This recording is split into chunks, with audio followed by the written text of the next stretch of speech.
Let me tell you why you're here. You're here because you know something. What you know you can't explain, but you feel it. You felt it your entire life, that there's something wrong with the world. You don't know what it is, but it's there, like a splinter in your mind, driving you mad. It is this feeling that has brought you to me. You can see it when you look out your window, or when you turn on your television. You can feel it when you go to work, when you go to church, when you pay your taxes. It is the world that has been pulled over your eyes to blind you from the truth. What truth? That you are a slave, Neo. Like everyone else, you were born into bondage, born into a prison that you cannot smell or taste or touch. A prison for your mind.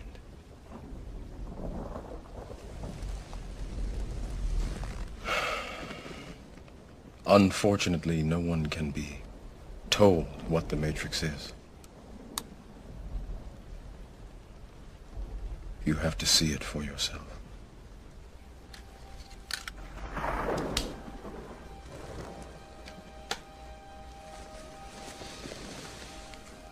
This is your last chance. After this, there is no turning back. You take the blue pill. The story ends. You wake up in your bed and believe whatever you want to believe. You take the red pill. You stay in Wonderland. And I show you how deep the rabbit hole goes.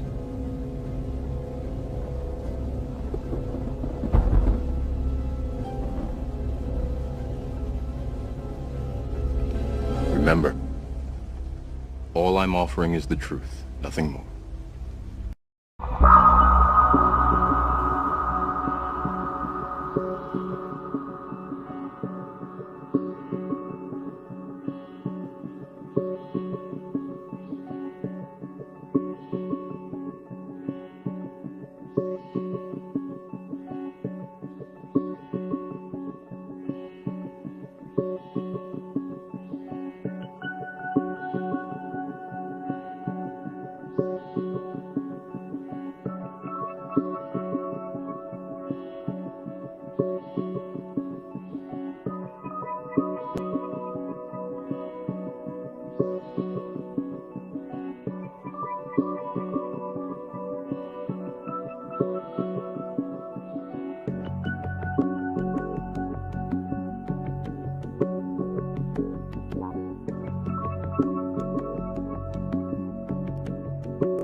Secretary Gorbachev, when you stop to think that we're all God's children, wherever we may live in the world, I couldn't help but say to him, just think how easy his task and mine might be in these meetings that we held if suddenly there was a threat to this world from some other species, from another planet, outside in the universe.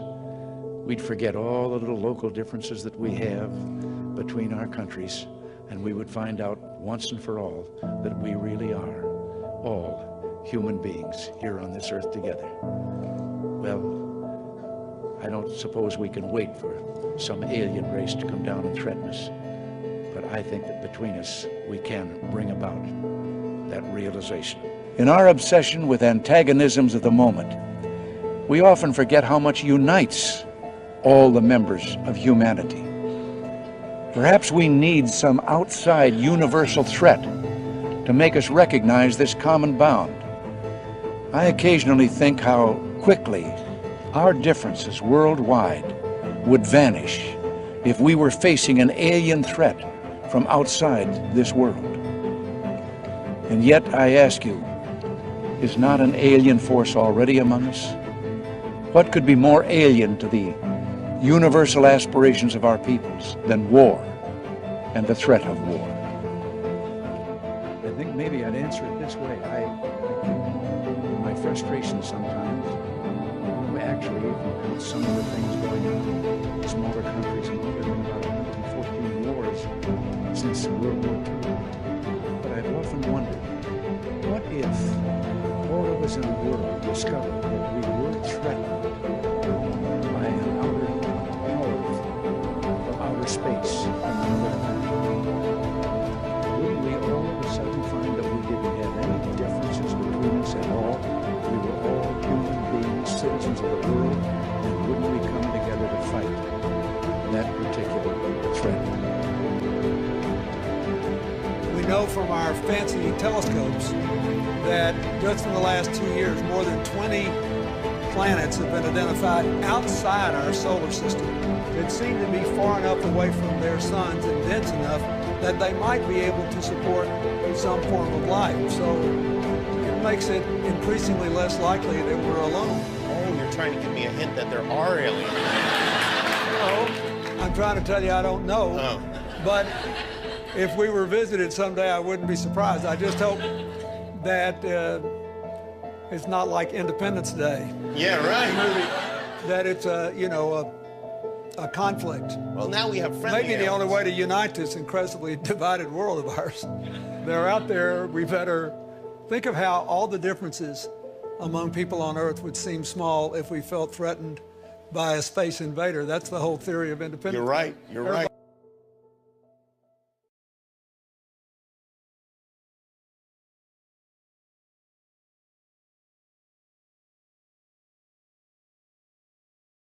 Scientists left baffled by an unexplained circular light seen hovering high over Moscow on Wednesday evening. People described seeing a wide circular formation in the sky. Scientists from all over the world are trying to figure out what caused a mysterious blue light to spiral in the sky over Norway on Wednesday.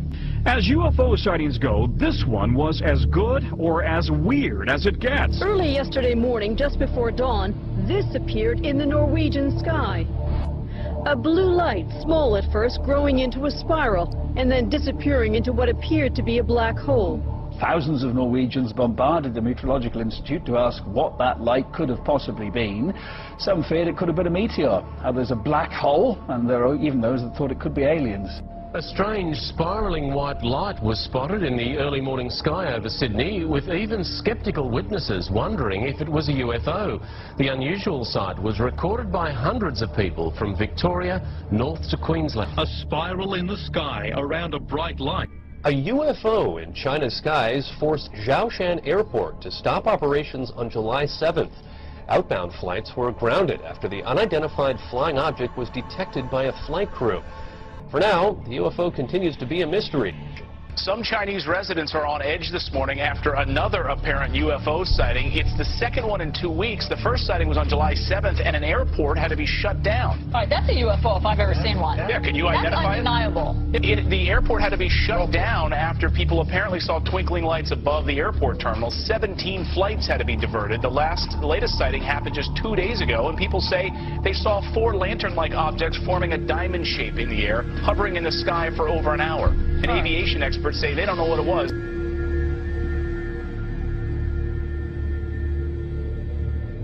Strange and mysterious lights hovering above East El Paso tonight.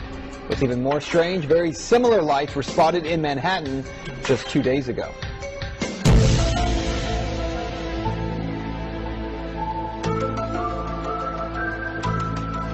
Above the skies of Northeast and East El Paso tonight, a sight that was a little more than stunning.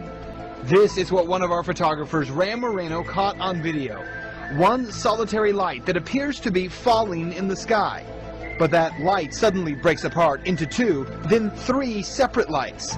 Those lights then just freeze in the air and begin to hover. Eventually, a 4th light can be seen. Then the lights appear to be hovering and then moving in a strange pattern. Then they all disappear. Just 2 days ago, in the sky above Manhattan, people froze on the street there as they saw these 3 lights hovering in the middle of the day. And check this out. The 3 lights are close to each other, then spread out into this triangle pattern. Now, look at the patterns side by side. This from Manhattan and the other tonight in El Paso. I gotta tell you, they do look eerily similar. People are looking up. It's because of a mystery in the sky. Is it a balloon, a UFO? Well, whatever it is, it sure has a lot of people talking. Eyewitness News reporter Jeff Begase is live in Chelsea where crowds have gathered. Jeff, what's this all about? Well, Sade, we don't know.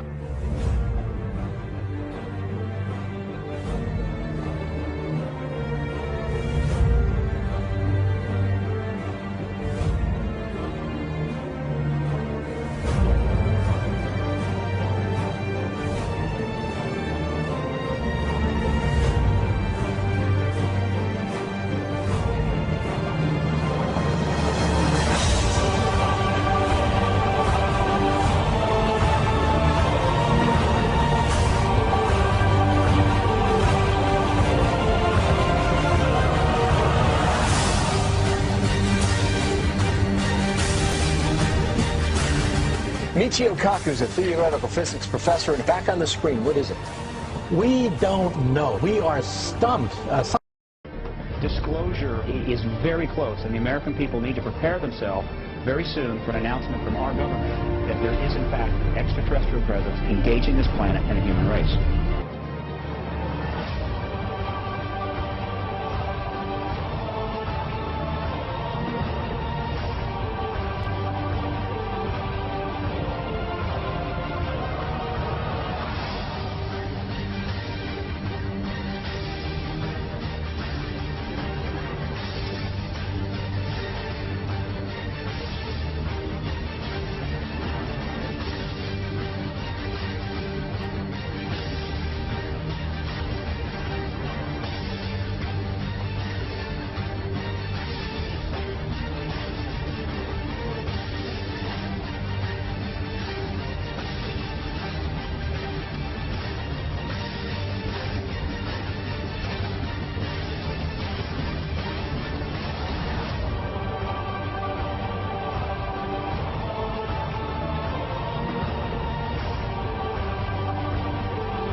On the outskirts of Xingnu, near Tibet, lays the ruins of a monument and pyramid, remains of a royal palace containing thrones with sun and moon images.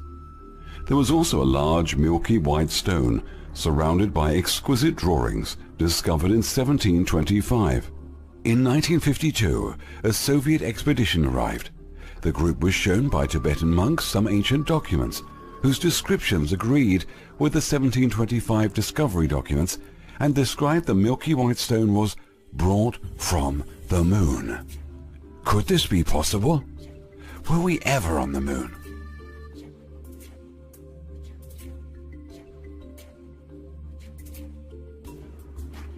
All over the world, there are ancient rock drawings, paintings depicting rocket ships, flying machines, and astronauts.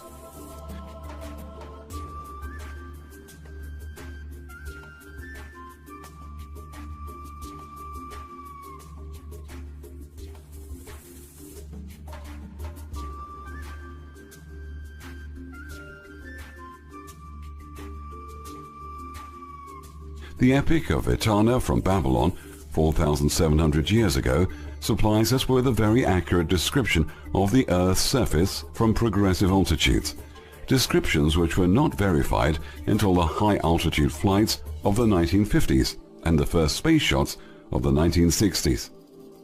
Ancient written scrolls also describe the moon, including landscapes, craters, and monuments built on the moon. This tiny golden replica of an ancient flying machine is Colombian, over 1,000 years old. It was tested in a wind tunnel. The aerodynamic styling resembles that of a modern aircraft.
crew step out, or we will kill you.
destroyed, we can rebuild, but only if we join with the Decepticons. No, it's not the only way. This is our home. We must defend the humans. So lost you are, Optimus. On Cybertron we were gods, and here they call us machines. Let the humans serve us, or perish.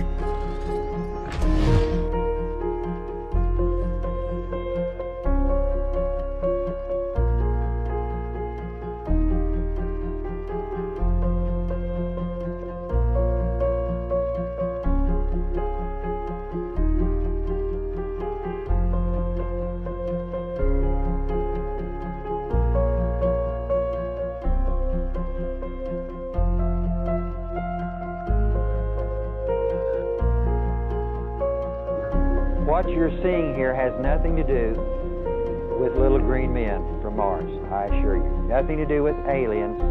What you're looking at is the Brill 7. Matter of fact, we went over and got not only the V2 rockets, you know about all that, but we also got this technology right here, and we brought it back. Hitler had a whole series of these Brill saucers made. Now this thing couldn't even leave Earth's atmosphere. It was not a flying saucer like you're thinking about. No little green men involved. We're talking about pure German science here, okay? And it really was just a different form of a helicopter. It still operated off aerodynamic lift, off blades that were run by 12 motors. Our people discovered much of these technological advances when we went in under Operation Paperclip. We went in and began to bring their scientists out even before the end of the war. We sent in people and began to make arrangements to recruit their scientists and their intelligence establishments. Hitler's intelligence establishment, almost intact, was brought out of Germany by the Dulles brothers, Henry Kissinger, and other men who worked on that project to get those people out of there. And those people, the Gaylord, was eventually turned into your CIA. You people have no concept that half of the CIA was Nazis, the other half was these tool groups, like the Skull and Bone groups that Bush came out of.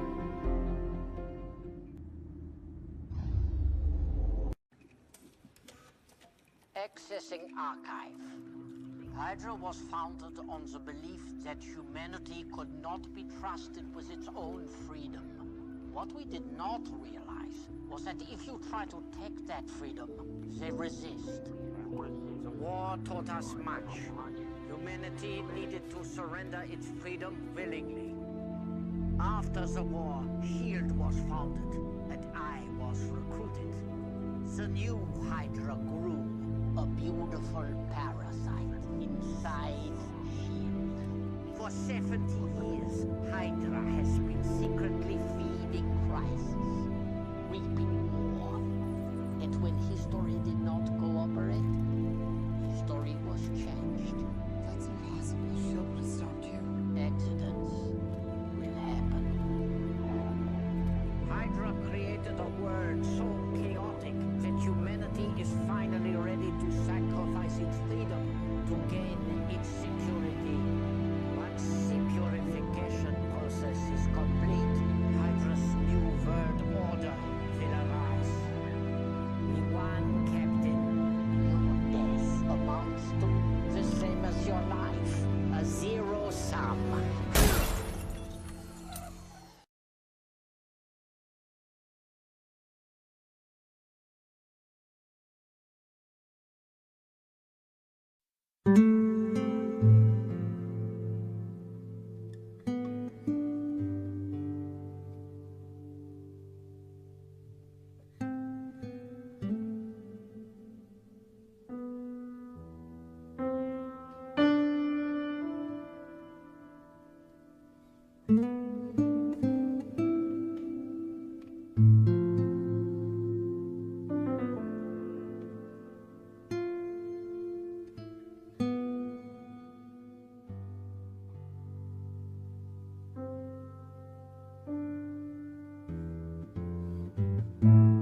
Here are the facts. Conspiracy theorists are everywhere. Whether the topic is JFK, Roswell, or anything in between, odds are that someone won't accept the official story. And that's only the beginning. Around the globe, tens of thousands of people claim to be eyewitnesses to abductions by things like reptilian aliens, the Illuminati, or angels. The truth, these people say, can no longer be ignored. Of course, their own versions of the truth usually differ. While the mainstream typically ignores these claims, it's no secret that world governments have taken some events quite seriously. Whether they're trying to make psychic spies or track unidentified flying objects, governments have a history of trying to hunt down the truth behind the bizarre sightings and events reported each year. But some people believe these investigations are more than cover-up attempts or fringe science. They think the world governments might be planning a supernatural event of their own. Here's where it gets crazy. In his 1994 book Project Bluebeam, journalist Serge Monast writes that NASA and other government agencies have been working in secret since 1983 on something called Project Bluebeam. The purpose? To pave the way for a global government by fooling people into thinking it's the end of the world. Here's how it works according to Mr. Monast. First, the group will fake an alien invasion, convincing the world that aliens are planning to take over major cities across the globe. Second, religious populations will be treated to a rapture or fulfillment of their religion's prophecies. This will all be a sham, conducted through the use of large-scale holograms and microchips hidden within most modern electronics. Once the various nations of the world topple under the massive civic unrest and panic, the New World Order will assert itself and the people of the world, desperate for any sort of authority, will accept its rule. Mr. Monast doesn't stop there. He also believes that NASA will use low-frequency electromagnetic waves to communicate telepathically, and that the New World Order will phase out cash. And he's not the only one who believes this. Skeptics have several issues with this conspiracy theory. First and foremost, what type of technology would be needed to inundate the world with realistic visions of aliens and messiahs? How could this technology be manufactured in secret? Second, could governments across the world really cooperate and coordinate closely enough to pull off this massive con? Most importantly, where's the evidence? Extraordinary claims require extraordinary proof, after all. We do know that the US government briefly entertained the idea of using a hologram in Iraq. US Air Force planners brainstorming on the best way to achieve a bloodless coup in Iraq proposed creating a giant hologram that would appear to be Allah, commanding Iraqis to overthrow Saddam Hussein. This plan was never implemented. So where does this leave Project Bluebeam? Without hard evidence, skeptics dismiss Bluebeam as a crackpot theory. Would Mr. Monast have written a new book with this much-needed proof to validate his claims? We will never know. He died in 1996. The official cause of death was listed as a heart attack. Just as the world braced for a close encounter with a large asteroid named DA-14, Russia experienced a meteor shower just hours before the asteroid whizzed safely past Earth at the unprecedented distance of 17,200 miles. Mainstream news are claiming that this meteor shower is part of the debris field. Traveling at 33,000 miles per hour, the fragments reportedly fell near the town of Satka, like a scene from the Armageddon movie. Clips showing a trail appearing across the sky, before a blinding bright object appears. This followed a loud boom, whose shockwave injured 1,200 people including 200 children and damaged thousands of homes. Windows were smashed and buildings were devastated, including the 6,000 square feet roof of a zinc factory, as some residents feared doomsday had arrived. The main chunk of the meteor fell into a frozen lake, creating a huge hole in the ice. The emergencies minister stressed that no meteorite fragments had been discovered anywhere in the region so far, despite some 20,000 rescuers and recovery workers being dispatched to the region on Friday.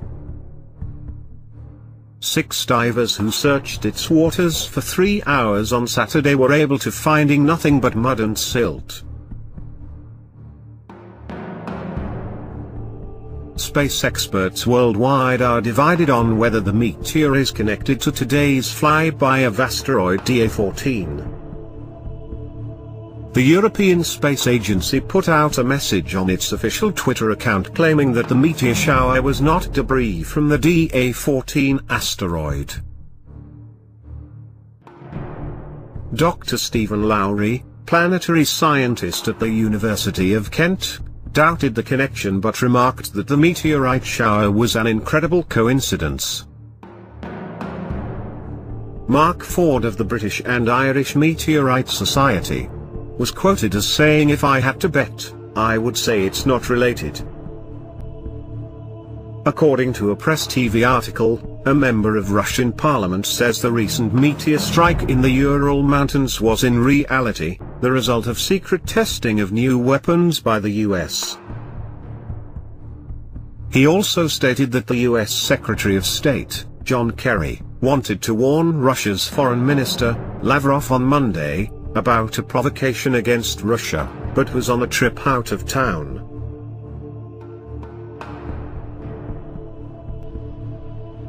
A Cuban TV channel reported Friday, citing eyewitnesses, saying an object fell from the sky over central Cuba on Thursday night and turned into a fireball bigger than the sun before it exploded.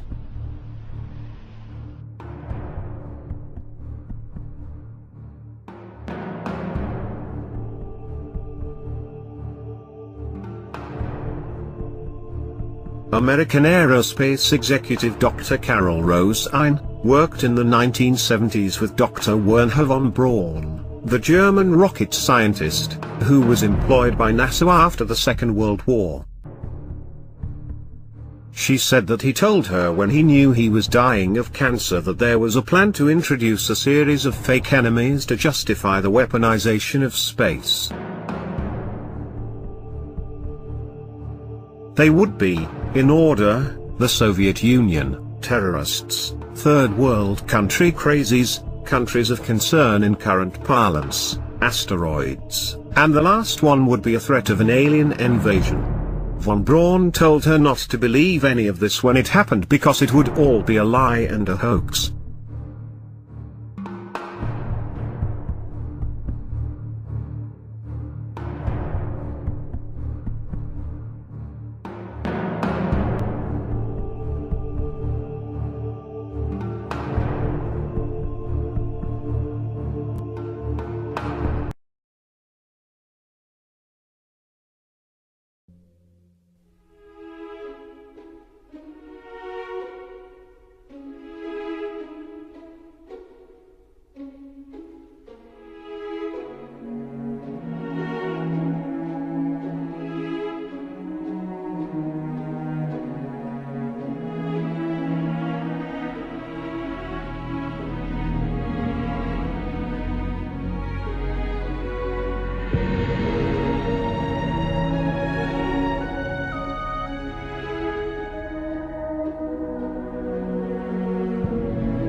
When God created man, a jealous Lucifer mounted a great rebellion in heaven. His army of angels was defeated and forever banished from paradise. These angels, the fallen, abandoned Lucifer, choosing to live on earth among the pleasures of humans. They took mortal wives and fathered abominations, children called Nephilim. They have the powers of angels, but the souls of men. Angry, the Creator flooded the earth, killing the Nephilim and driving the fallen into hiding. He sent the powers, fierce warrior angels, to hunt those that survived the flood. I was just hanging out with the Lord one day, and I said, Lord, I want to be a part of your army. And I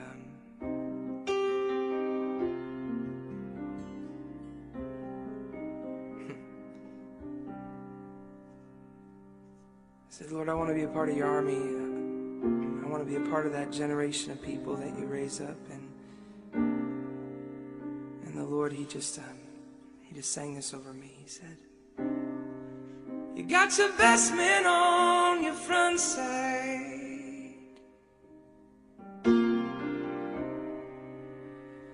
always show your best side.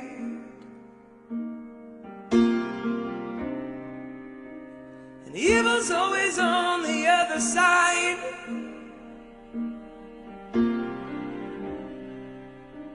You say this is your strategy. But son, I hope you take it from me.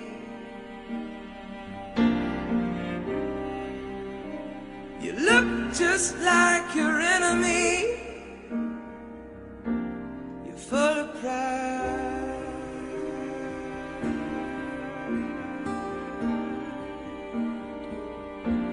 You're full of pride.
Any man who crosses their path will find their bones ground to dust.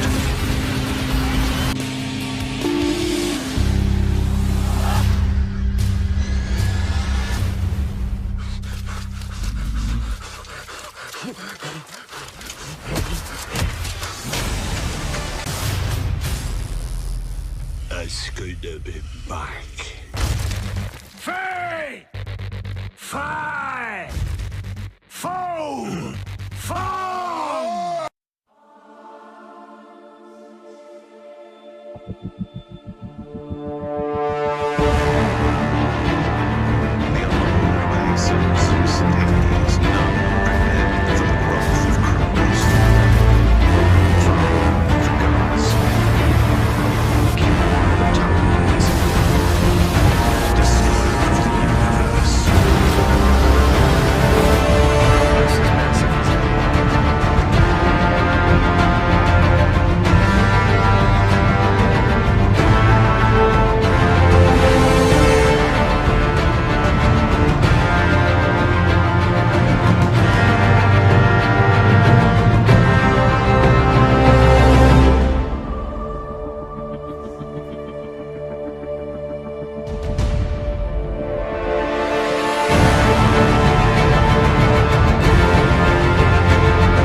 The chief advisor to Queen Elizabeth I, Sir John Dee, he was a Kabbalistic black magician. He had gone to the continent and learned from the top Jewish Kabbalists black magic, and he was the chief advisor in the British Empire. And he created Enochian magic and the Enochian language, which the Illuminati, which are hiding behind the Jehovah's Witness headquarters, they use Enochian rituals. Sir John Dee conjured up demons or angels, okay, with his black magic. The beings that he conjured up, there were pictures drawn of them, and they look identical to what we call gray aliens. Okay, I tell you something.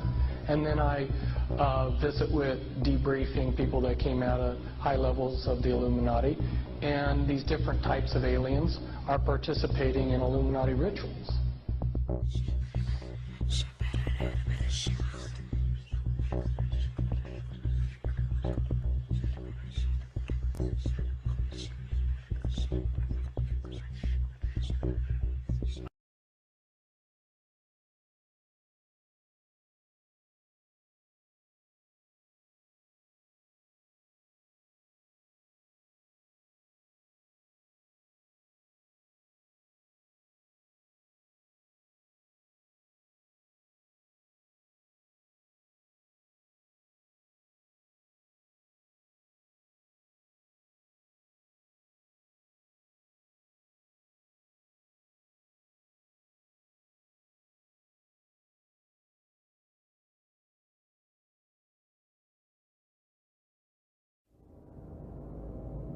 What's interesting is that there was a huge satanic ritual that was performed on the very spot where Area 51 happened by this Jack Parsons, and in which they had this magical ceremony called Babylon Working, and it was designed by Aleister Crowley, who is a Satanist who called himself the B666.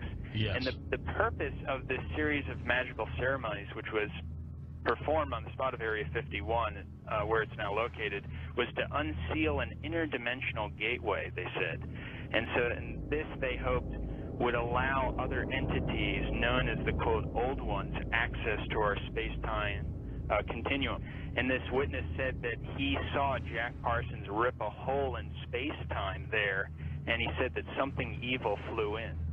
And one other interesting point is that Aleister Crowley, who was a Satanist, who called himself the B666, as I just mentioned, he claimed to have contact with some kind of alien named Lamb.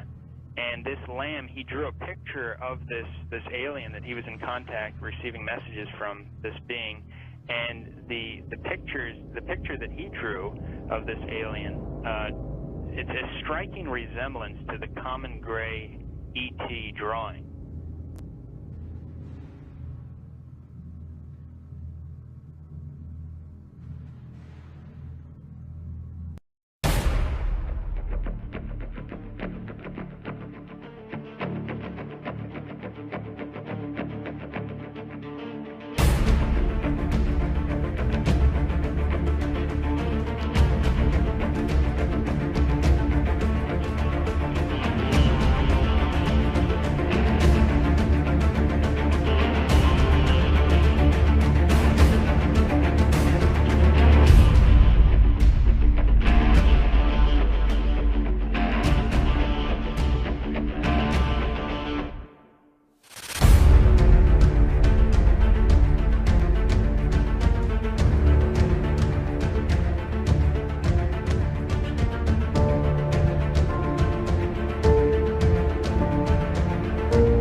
one knows what hypnosis is. No one knows what goes on in the mind. It's an altered state of consciousness like yogis and witch doctors have been practicing.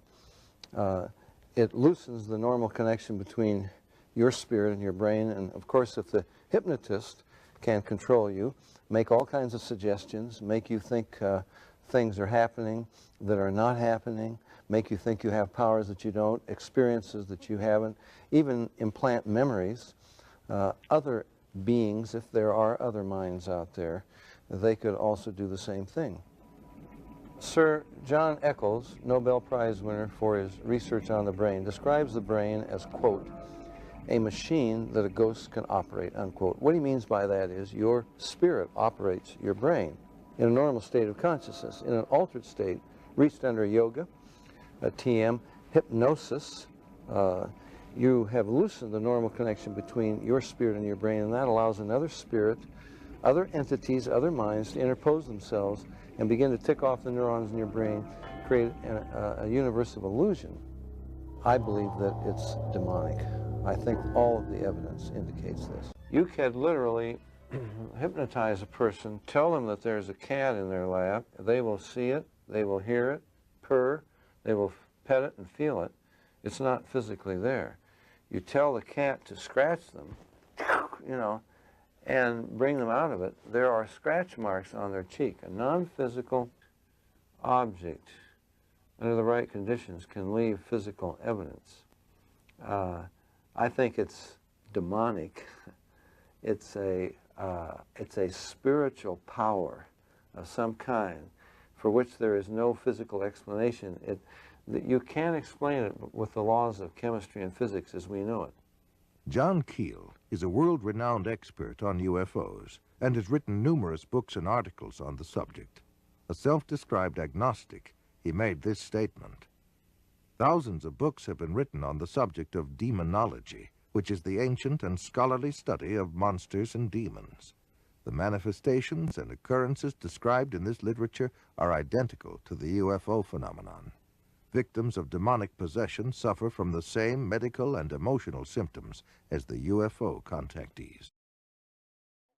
But with the stuff that we do know, we know that UFOs are real, that the phenomena is burgeoning, it's increasing, it's not going away.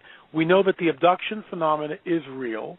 We know, and I've held these in my hand, that there are implants put in people that have carbon nanotubes in them, that these implants have a secretion around them, which prevents the host from expunging the implant. We know that these implants give out a frequency, which are 316 gigahertz, which we now believe is a computer. They're giving out a clock rate of 316 gigahertz. That's 100 times faster than the fastest computer we have on the planet, which operates around 3.5 gigahertz. What are we looking at? When I asked Dr. Roger Lear, who's a surgeon who has removed 17 of these implants from people who have claimed to have been abducted, here's the physical proof, okay? What are these things doing? They're changing the host's DNA.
There's some, oh my God. There's some, you're a flying machine over the tower, residents, it's pulling out of the house. It's taking me. You gotta get somebody down here. We gotta send backup now. Oh, shit.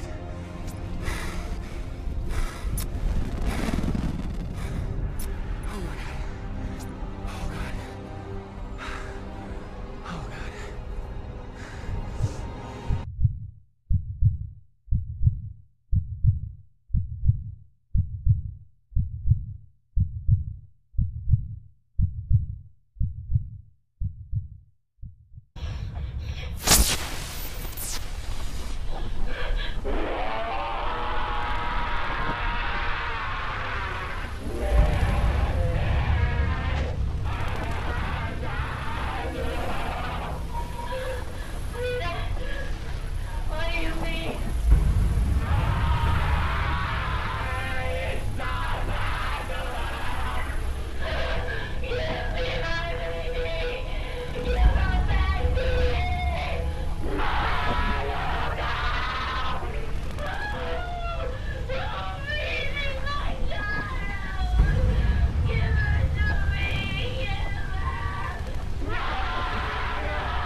Minerva is the female goddess of war, similar to Mars. She was also the virgin goddess of poetry, medicine, wisdom, commerce, crafts, magic, and inventor of music, according to the Roman pantheon. She was also the goddess of weaving, thus explaining the Bohemian Grove's logo. She is often depicted with her sacred creature, an owl, which symbolizes her ties to wisdom and secrecy. Minerva was the daughter of Jupiter. She was worshipped throughout Italy, though only in Rome did she take on the warlike character shared by Athena. Here we have the actual Canaanite goddess.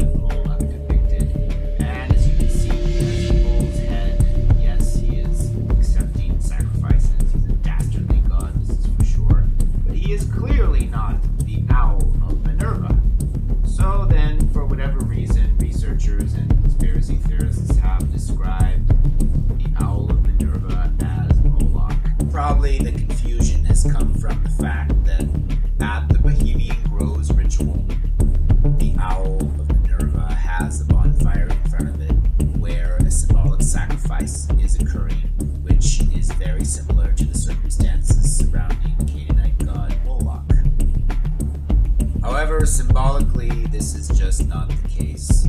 We have here an owl, not a bull. So, however distasteful you might find the Bohemian Groves ritual, I think it is in all of our best interest, if we want to understand this group of people, to at least understand their symbolism for what it is, and not make it into something that it isn't.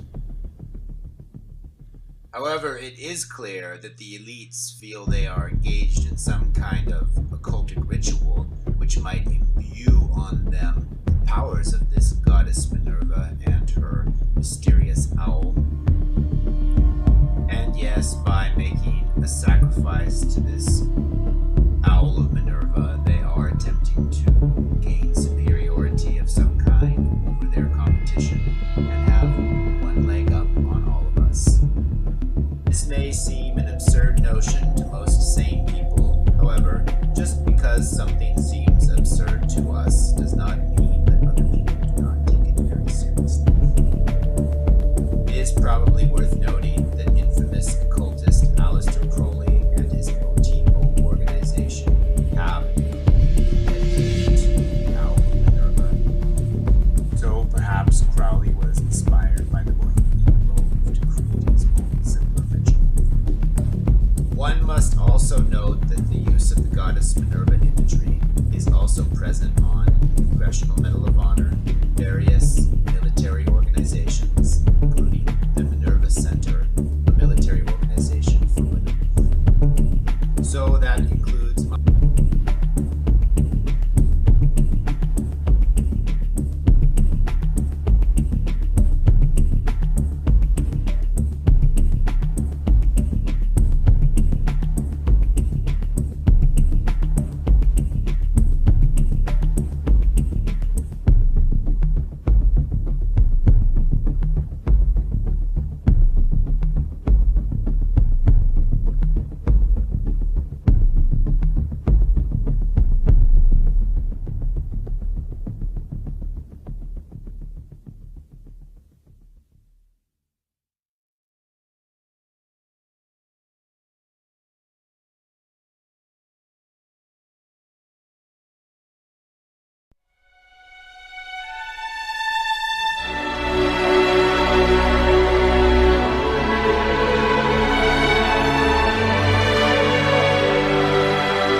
stood before his people.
A Stargate portal is a man-made device which opens a doorway in space and time and enables travelers to connect to distant realms or higher dimensions.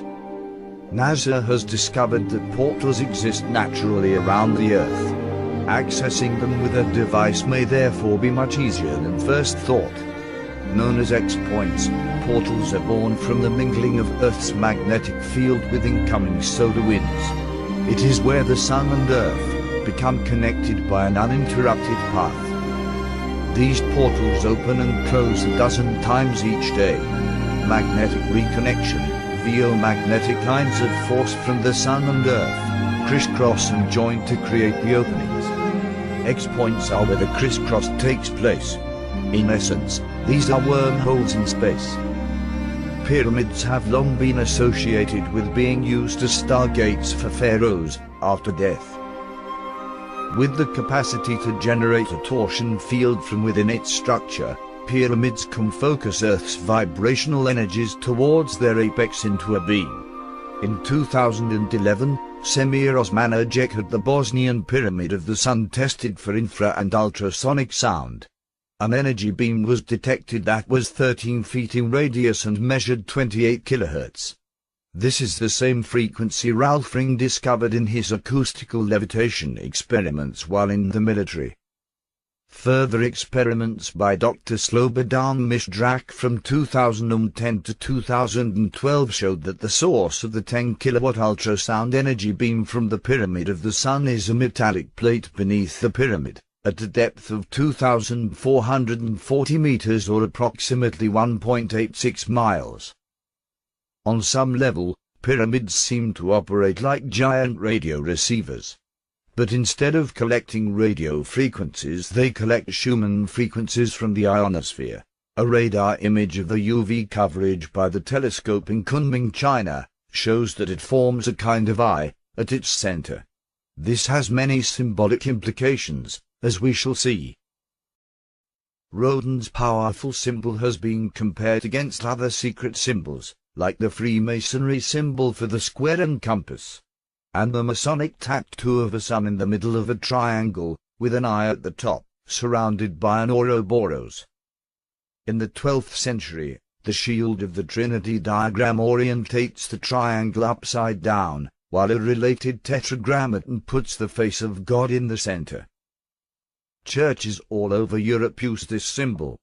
In the 5th chapel of the Palace of Versailles, France, a tetragrammaton has a triangle with the four-letter name of God, written in Hebrew in the center, and enclosed by a circle.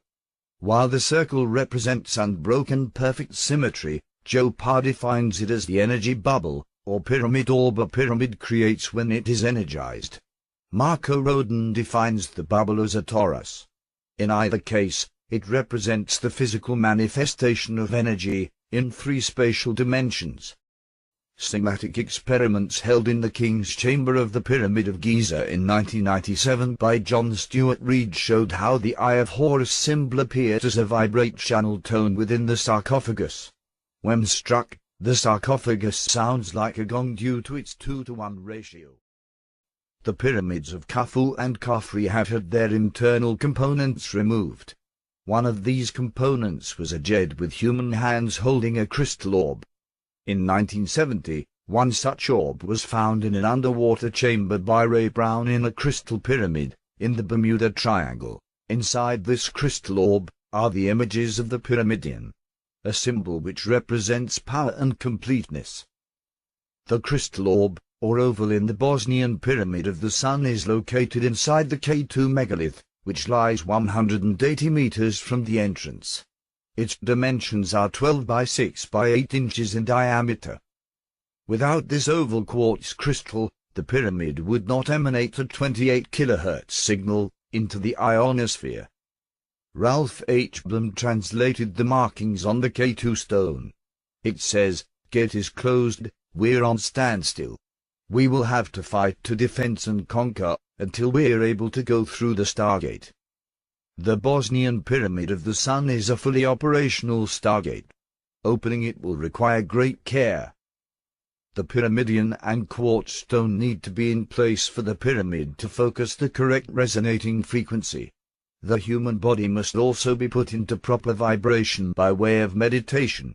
In this painting, the Egyptian sun god Ra rides his solar bark into the afterlife. Notice 7 rays of light are coming out of the sun. These represent the 7 chakras of the body. Here is a frequency chart for the 7 chakras. Since pyramids are tuned to Schumann frequencies, the human body must also be tuned to them in order to travel through the Stargate.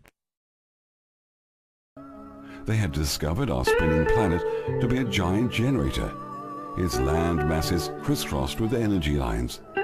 These magnetic currents they had harnessed across the planet was one big gigantic scientific instrument. Along these lines, situated at terrestrial power points, arose temples, pillars, rocking stones, circles, crosses, mounds, pyramids, tunnels and platforms. Traces of these are dotted still around the world. You see them on every continent and even on remote islands. Thus, all over the world, thousands upon thousands of pillars called menhirs arose in symmetrical formation, their purpose to realign Earth magnetism from its natural meandering paths to straight, artificial lines. At each pillar, the electric current of the atmosphere was attracted to combine with the terrestrial current to produce a fusion of power, a secret we have not yet utilized. Interestingly, the standing stones were all rich in quartz, a crystal similar to that used with the cat's whiskers in early radio receivers.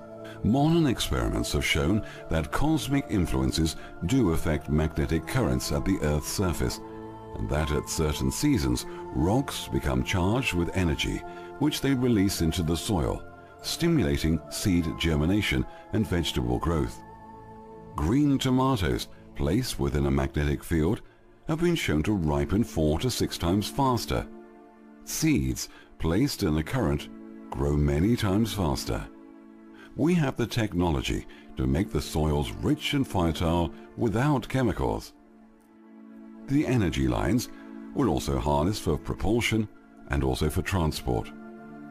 The old elite cabal want to hang on to the oil, even though the combustion engine is a 100-year-old technology. Another use of the network was power production and communication. Healing also resulted from this energy system.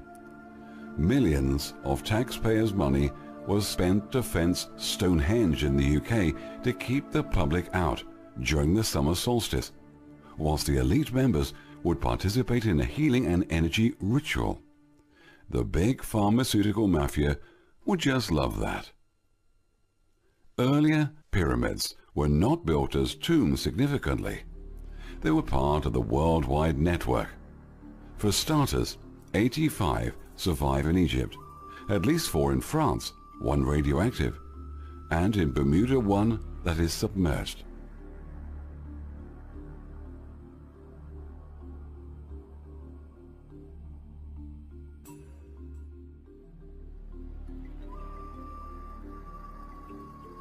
There are thousands of pyramids worldwide.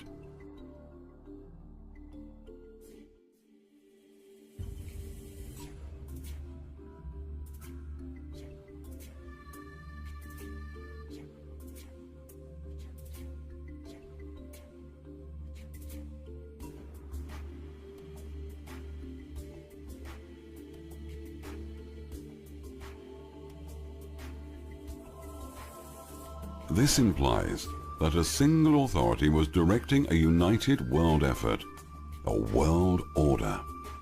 The city of Babel, later to become Babylon, was a political center for world government.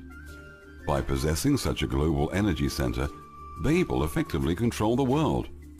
The egotistic founders of Babylon grew more and more wicked and mad until they thought in their hearts there were some sort of gods themselves. This quote from an ancient scripture. The arrogance of Babel became a scandal. Wars had started at some parts of the world and civil disobedience began. Through the ages, the elite have been manipulating the real history of the planet by destroying all the great libraries of the world and looting the real antiques of value and knowledge. they started to install the alien agenda so people would think the past was erected by aliens or reptilians. The alien agenda is the biggest deception to hide true agendas, as we will soon see. They destroyed the real schools of knowledge, and now what remains is nothing but a useless brainwashing tool to turn everyone into tax-paying zombies that suit the fabricated Illuminati society as based on slavery, debt, and sexual deprivation. Barbaric false doctrines, the system that benefits only a few on the top of the pyramid. They infiltrated every government at the highest levels. They hijacked the public health industry and programmed doctors to kill their patients. They even programmed the masses to kill themselves and their children through food, drink, and suicide. Watch the Illuminati indoctrination. It is 100% accurate. There are thousands of patents that have been shelved by the elite that would benefit mankind, but not the agenda. A patent office is set up to steal other people's ideas. They are also set up to notify other corporate bodies to buy up your idea. They killed more scientists and have stolen more patents than you can possibly imagine. Check out deadscientist.com. Jewish-born Albert Einstein was the head of such a patent office in Switzerland. They turned him into a famous scientist out of thin air and gave him creditability out of mathematical and scientific formulas straight out of the hidden archives. Remember, the Illuminati is a broad spectrum title given to anyone who is illuminated into occult knowledge. These Cabal bloodlines are known by the title Moriah, Conquering Wind, the Family, and the Enlightened Ones. The Olympians, or the Circle, is a secretive title which is given to the members who have participated in the highest degree ritual known as the 360th degree full circle ritual. Freemasons run the governments of the world and strive to erect landmark buildings, monuments and national parks, etc., as strategic symbols of their influence and to instill the validity of the three-dimensional realm. Not only as symbolic power, these structures act as direct subliminal hypnotic suggestion. Their agenda, unknown to them, uses the flawed system of number and language rituals to build order out of chaos. They relentlessly build and construct the modern-day cities on behalf of the Illuminati elitist families, who in turn are simply illusions themselves, working within and in accordance to the Luciferian agenda of three-dimensional constructions, sincerely believing they are fulfilling the will of God and literally building His kingdom on earth. For thousands of years, spiritual information was kept secret. Priests and priestesses of various religions or cults would give their lives to keep the rest of the world from knowing about one of their secret documents or a piece of spiritual knowledge, making sure it remained secret. Some of the spiritual groups and secret societies around the world had their secret information. Then suddenly, in the mid-60s, the veil of secrecy was lifted. In unison, almost all the spiritual groups of the world opened their archives at the same moment in history. You can browse through books in your neighborhood bookstore and see information that has been sealed and guarded for thousands of years. Why? Why now? To bring changes to the world and to bring a slight balance of changes, otherwise the negativity will destroy even the elite themselves. Nuclear war fear-mongering. In 1979, when I was walking home from school, the postman was shouting that we were about to have a nuclear war. I ran home in shock and fear, but it turned out to be a false alarm. A training tape that simulated all the signals of a massive Soviet first strike had mistakenly been loaded into a computer at the U.S. Strategic Air Command's Cheyenne Mountain Control Center in Colorado. Movie after movie about nuclear wars, terrorists carrying nuclear bombs, was lurking in the back of everyone's minds. In the 90s, I came across a remarkable man named Bruce Cathy. He could accurately predict the time and place of an atomic weapons test. He also confirmed that a nuclear device cannot be detonated at any time or at any place. The device is based on the geometrics of space and time. The one secret that trumps all others.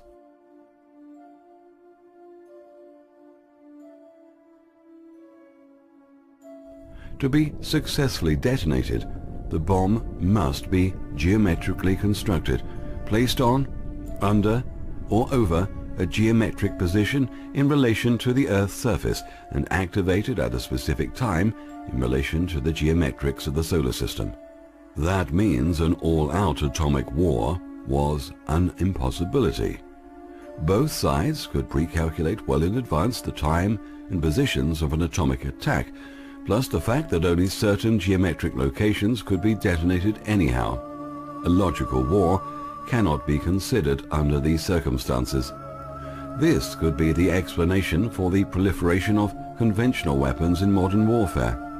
That means Israel's nuclear stockpile is useless. It's all scaremongering. This is why if Iran laughs it off about Israel accusing Iran of building a nuclear bomb, it's all a bluff. This technology is over 5,000 years old and was known to the ancients, the music of the spheres.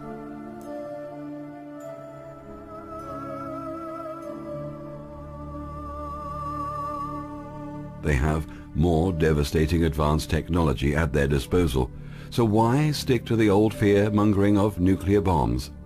The answer is simple. Can you guess? Because it's taken decades to install the fear and propaganda into the unsuspecting public, who never question anything and is easily fooled. Propaganda is the executive arm of the invisible government. Edward Bernays. In New Zealand, the Sun Herald wrote an article, "Building a nuclear bomb is easy enough. The hard thing is finding the trigger."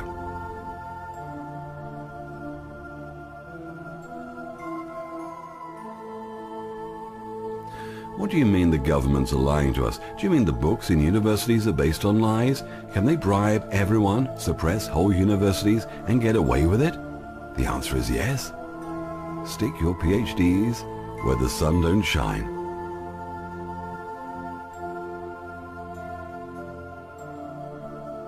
Bruce Cathy pursued his research after observing several unidentified flying objects during his aviation career. He formed theories considering the geometric structure of the universe and the nature of time based on harmonic principles. Much of his work was deliberately suppressed by the establishment. I flew to New Zealand to meet Bruce after a lecture he gave in a tent.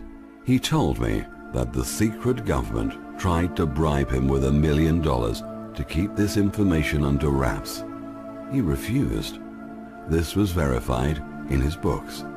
He also told me that the secret government has already cracked the 9th dimension in the late 1970s. Also, the Beam Me Up Scotty transfer technology was almost complete.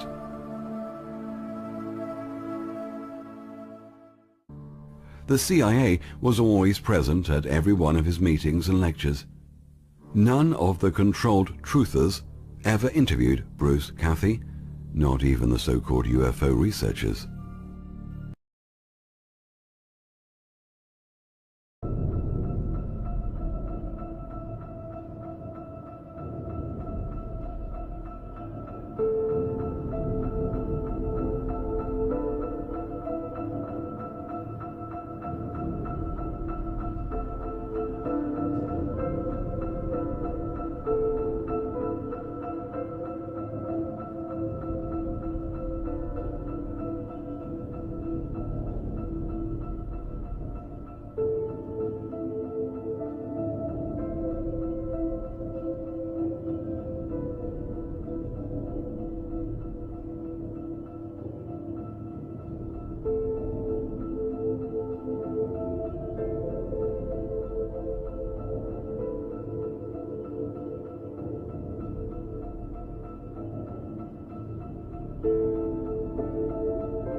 Around 2800 BC, there lived a hunter named Nimrod in Babylon, which was located between the Tigris and the Euphrates rivers.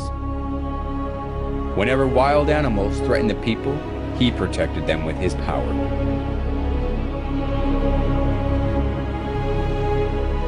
As people respected and supported him, Nimrod became arrogant and incited people to build the Tower of Babel.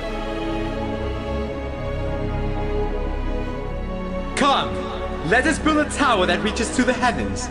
Let us make a name for ourselves and not be scattered over the face of the whole earth. Such deeds of Nimrod that were against God has continued even after Nimrod had died. Semiramis, Nimrod's wife, insisted that Nimrod became the sun god. She cut Nimrod's dead body into pieces and sent them to each tribe of Babylon. People regarded the place where a part of Nimrod was buried as sacred.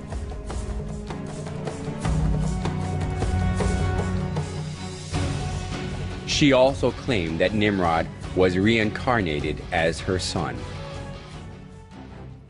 The sun god Nimrod was reincarnated as my son Tammuz. He who believes and follows Tammuz follows Nimrod.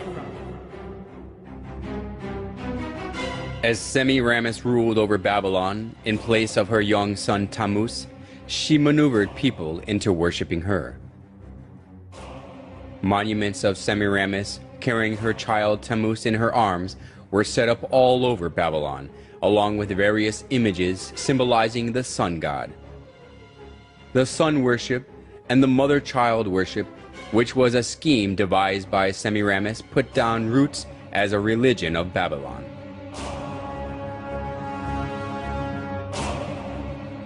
Idolatry stemmed from Babylon, spread to many countries after the Tower of Babel collapsed. It is because when the Babylonians were scattered over the whole world, they brought the sun worship and the mother-child worship. The sun worship and the mother-child worship were assimilated into the cultures and religions of many countries, and they came to have various forms and names.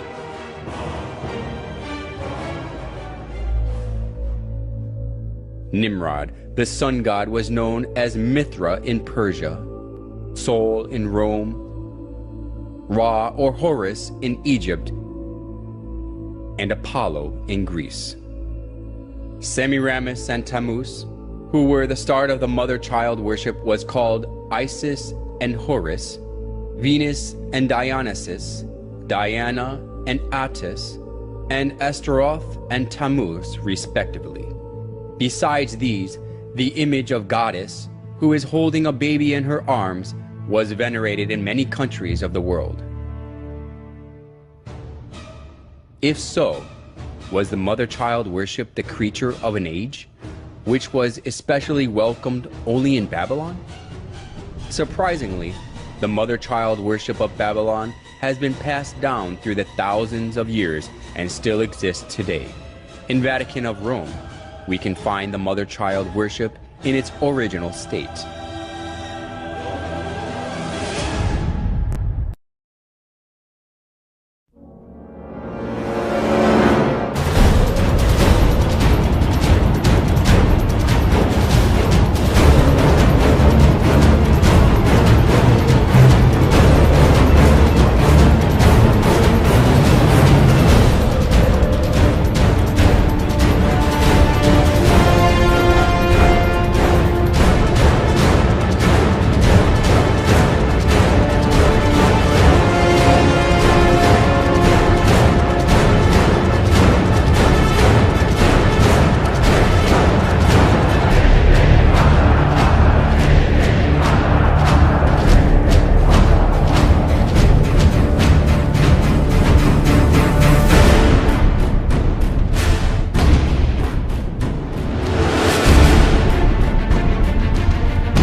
Now, what did the devil say, right?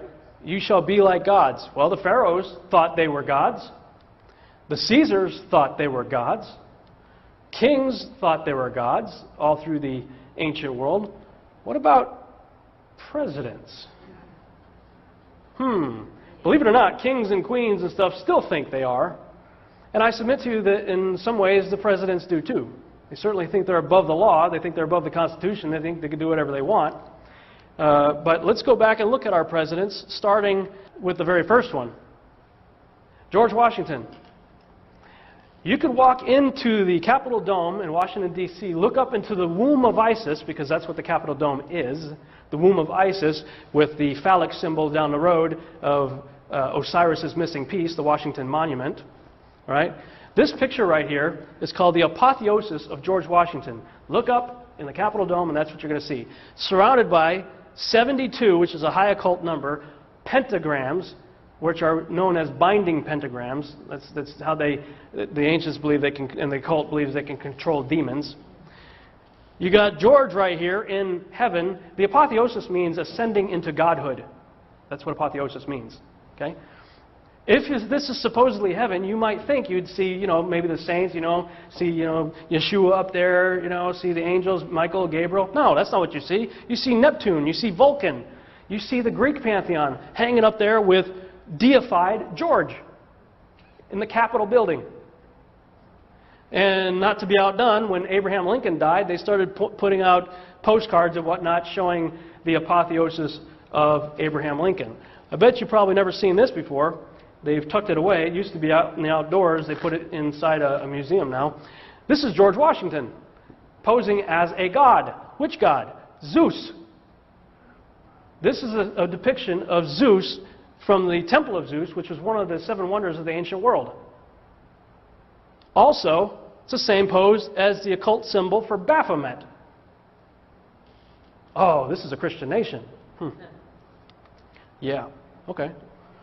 There were Christians on the boat, but you also have to realize there were Illuminists on the boat, there were Freemasons on the boat, there were a lot of occultists on the boat also. And if you look at the entire layout of Washington, D.C., it's all occult. Look at all the buildings. It's all after Greek mythology, too. What did Solomon say? What has been will be again. What has been done will be done again. There is nothing new under the sun. So what about this guy? Funny how he shows up a lot of times with a halo around his head every time they seem to take a picture of him. Photo op, it seems like he's got a little aura around his head. Well, when he was making his rounds, going around the country, so was this guy. Took a little photo op in front of the equally pagan Statue of Liberty. This is Anubis. Anubis was the god of the underworld until Osiris came down there and usurped his rulership. Osiris became the god of the underworld, and then he started working for Osiris. But he was the god in charge of mummification. Nimrod was the first to be mummified. Why? Because of the Ankh. They expect him to resurrect. That's what all of the pyramids and all that was all about. Resurrection, mummification, preservation of the dead. He was in charge of that. He was in charge of the preservation of the dead. He was also in charge of when you came to Hades, he would quiz you to see which direction to send you in. Obama's making his tour around the country. This guy's going around the country with him. He parks in the Denver International Airport, which is an extremely occult facility. It'll take too much to talk about that. But when he was in Germany, he was fascinated by, this is the seat of Satan that was mentioned in Revelation chapter 2, that was the altar of Zeus. Was in Pergamum, Turkey, moved it to the Berlin Museum just prior to World War II. Hitler loved it. Guess what? Obama loved it too. So much so that he made a replica of it for his acceptance speech in Denver, Colorado. Obama gave his acceptance speech in front of a replica of the seat of Satan. In Denver, Colorado, besides Anubis. While he was in Egypt in 2009, all the vendors in Cairo had made these metal plaques to sell, calling Obama the new Tutankhamun of the world. Tutankhamun was the son of Akhenaten. Akhenaten was a very strange character indeed, but one of the things Akhenaten did was he got rid of all the gods of Egypt and instituted a monotheistic system of worship of one god in Egypt. His son, King Tut, comes along, undoes everything his dad created, And his son was the one that brought back the worship of the old gods. Obama, the new King Tut of the world. Could it be that he's going to be the one that brings back the worship of the old gods? I don't know, just putting it out there. He goes out to Norway, the man of peace, right? Goes for a Nobel Peace Prize. What the heck did the guy do? Nobody even knew he existed a few years ago. Goes to Norway for a Nobel Peace Prize, and while he's doing that, this thing shows up in the sky. Later they said it was a failed missile. Does that look like a failed missile to you? Come on. That's like the weather balloons back in the 50s. You know, every UFO is a weather balloon. Now it's failed missiles.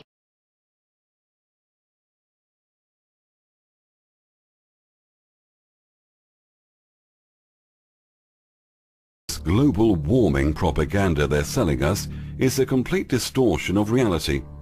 Everything has been designed to manipulate the 3D world system so that the blind and gullible buy the line that indeed the Messianic New World Order, the New Age Christ consciousness era, has arrived. Everyone needs to be told the truth, but only a few will act upon it. You, and only you, can change this scenario right around by just knowing what's going on and questioning your reality. Right now, without sounding rude, at least 98% of people are walking around in a trance with their heads buried in the sand. Deep inside, every human in the world knows something's not right, but doesn't know exactly what it is, or choose to ignore it. Maybe it will go away. It won't, unless you apply change. Now, if you were fast asleep, in the middle of the worst, sadistically insane-driven nightmare ever experienced, wouldn't you wish that someone came along to wake you up?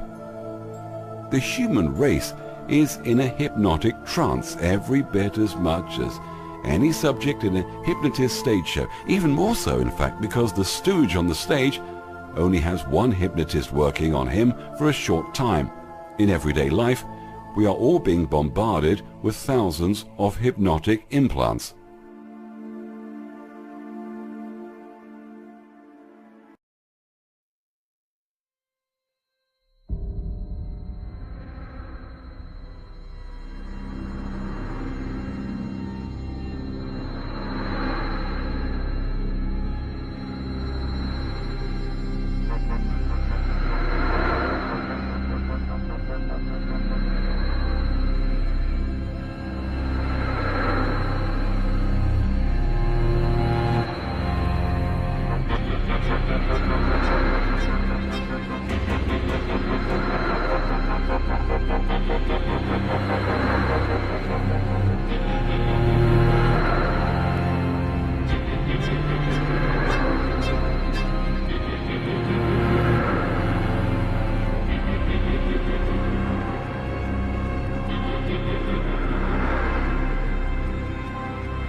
pass through from their worlds into our own.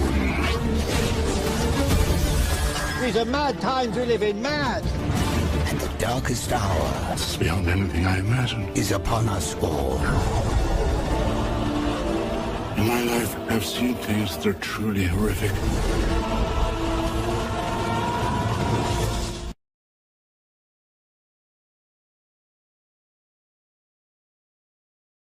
Peru, pre-Incan, the visible-invisible bridge. A city in the Andes was protected by a rocky defile which could only be crossed by a bridge. Constructed of ionized matter, this pre-Incan bridge was made to appear and disappear at will. Of course, all solid objects have a vibration frequency within the range perceptible to the human eye. Some scientists consider that it might be possible to alter the vibration frequency into vibrations outside the visible range. In October 1943, secret experiments allegedly took place from the Philadelphia Naval Yard, in which an electromagnetic force field was created and a ship of the US Navy, fully crewed, was made to disappear. In other words, ship and crew became totally invisible. Pulsating energy fields produced an electronic camouflage. The explanation can probably be found in Einstein's unified field theory. Despite detailed evidence as to names, places, and times, the event is still officially denied. Yet, significantly, since then the great powers have developed infrared cannons, sensitive not only to the visible shape of objects, but also to their thermal radiation, indicating that they seriously consider the possibility of war between invisible combatants.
A Class 2 Special Controls Guidance Document.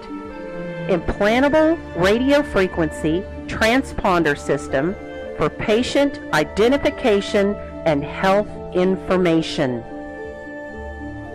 If you don't already know, the RFID chip can hold your medical, financial, and criminal records, including all your personal data, which is why the government is gathering all of our personal data from phone calls, emails, and social networks. And he caused all, small and great, rich and poor, free and bond, to receive a mark in their right hand or foreheads. And that no man might buy or sell except he who has the mark, or the name of the beast, or the number of his name. The Bible warns us in the end days there will be a one-world government and a one-world currency. This is exactly what NATO and the United Nations is attempting to do. One country at a time, they overthrow the government using NATO assassins to go in and declare they are bringing democracy for the people.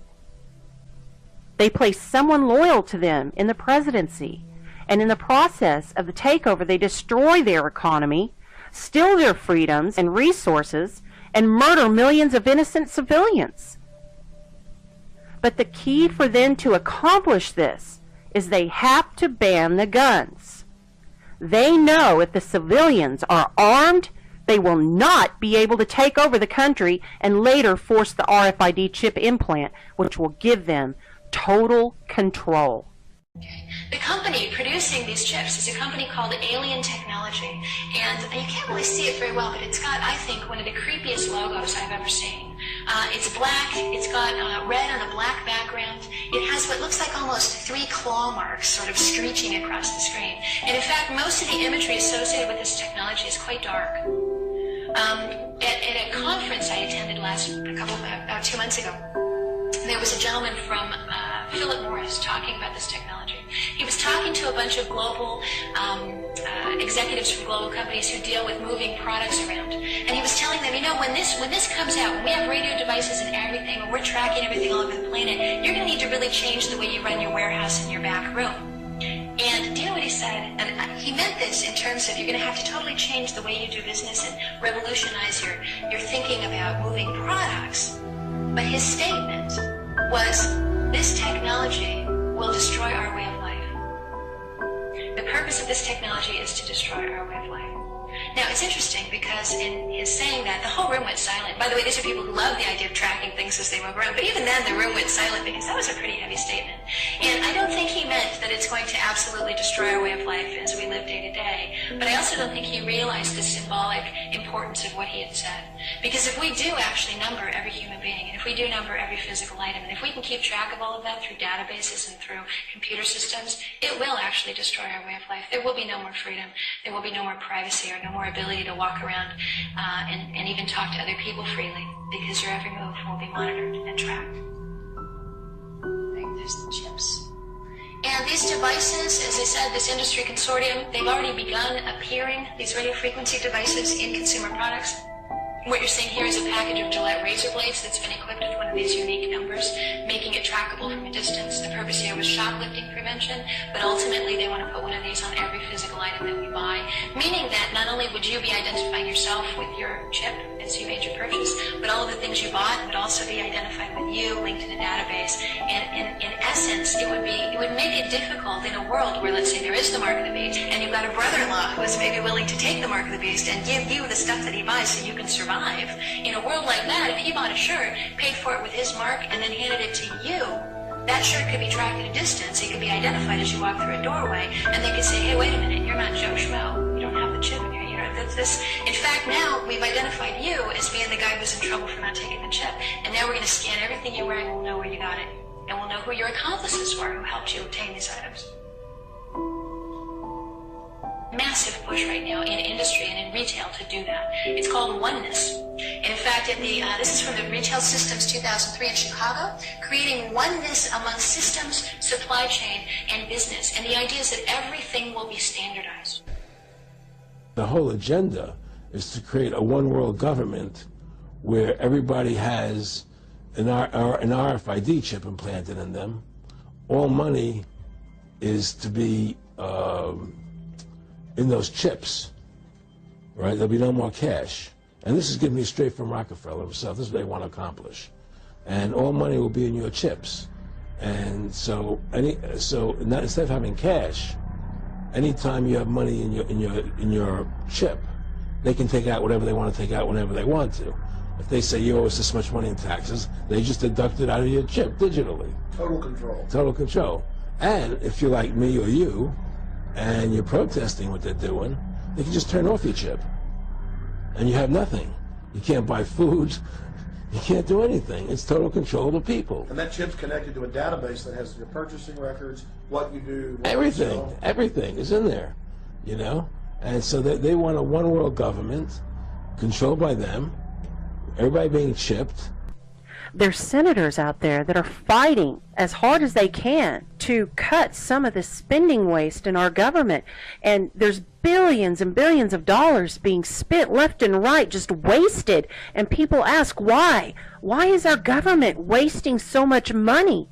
Why are they giving things away? Why are they giving money to other countries when we're already broke?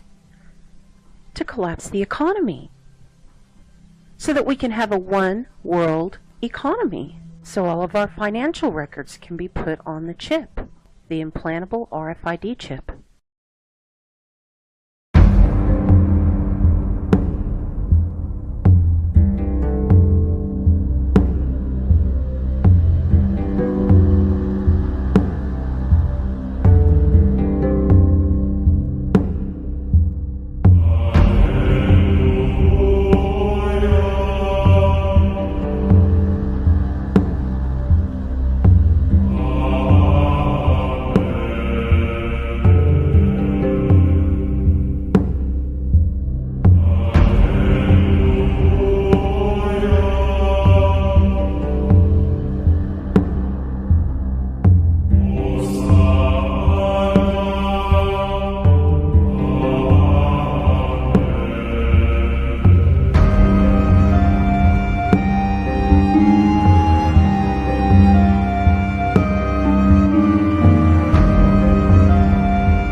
We're gonna cut you up good, homie.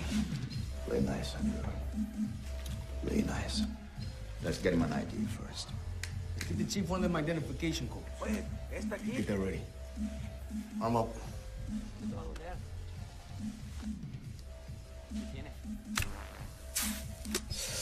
Merge it with the DNA. Now you fit in, like you were born there.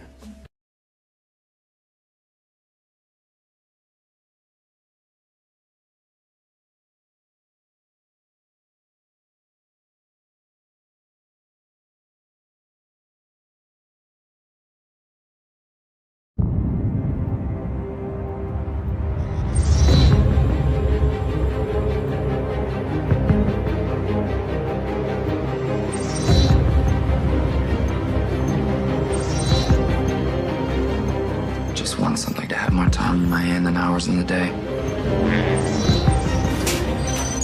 Where's the rest? Never met the quota. My units are up from last week. So's the quota. 2 hours. It's always been an hour. Now it's 2.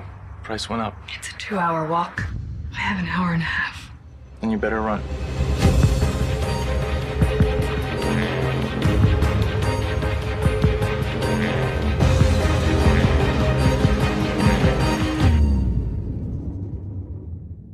The poor are meant to die. It's how the system works.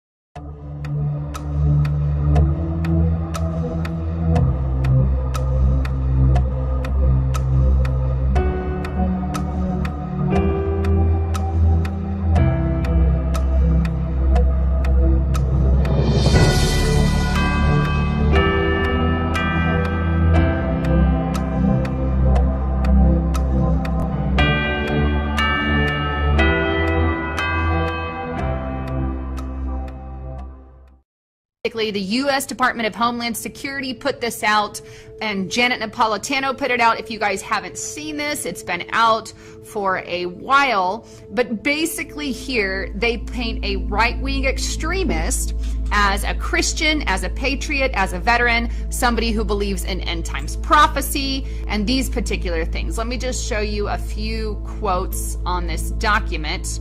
Right here is where they target veterans as part of terrorist organizations and lone wolf extremism. Also, if we scroll down just a little bit, here is where it targets Christianity. Historically, domestic right-wing extremists have feared, predicted, and anticipated a cataclysmic economic collapse in the U.S. So if you believe that the economy will collapse at some point, you are, quote-unquote, a terrorist. Prominent anti-government conspiracy theories have included aspects of an impending economic collapse to intensify fear and paranoia among like-minded individuals. That's because our economy is on the brink, and economists are saying this, but they want to keep it under the wraps. It's ironic how they don't want you to talk about it, but yet this is exactly what's happening. But here, if you're a conspiracy theorist, believe in an economic collapse, you're on there. If you believe that there will be a declaration of martial law or impending civil strife like a civil war, or you believe that the Constitution is on the brink of being suspended, then you are, quote unquote, a terrorist. If you believe in FEMA camps, detention camps, not to mention there is a document called Internment and Resettlement that is basically your FEMA camp document. If you're against the government, believe in end time prophecies, gosh, this is like all me, stockpile food, ammo, and weapons, or if you are a Christian or a Christian organization, then you can be a terrorist. So lots of things that really go on this document, but maybe this is why at that briefing the government has basically not labeled the word Christian. The only time that they use the word Christian is when there's an attack from a Christian, which in my opinion we all know is not a real Christian. Any Christian that goes to violence is not a Christian, and that's when they'll use the word Christianity. Okay, when a Muslim group or an Islamic group commits a crime, the government doesn't use the word Islamic or terrorist. Okay, but only when a Muslim is attacked do they use that particular one. So lots of things is in here. I'm not going to read it all because I've read it all on various things, but including if you believe in a one world government, that's the last thing that I wanted to show you on here, then you could be considered a terrorist. And the funny thing is we have things like the UN that promote a one world government, not to mention a one world religion. But basically this is me in a nutshell. However, I would never do a violent act in my entire life, but according to Janet Napolitano in this document, I am a right-wing extremist. They are using PRISM to get data to find out who is what and who what believes. They use things like Facebook, YouTube, Yahoo, all these particular search engines and websites they are using to collect information on. It's done through PRISM.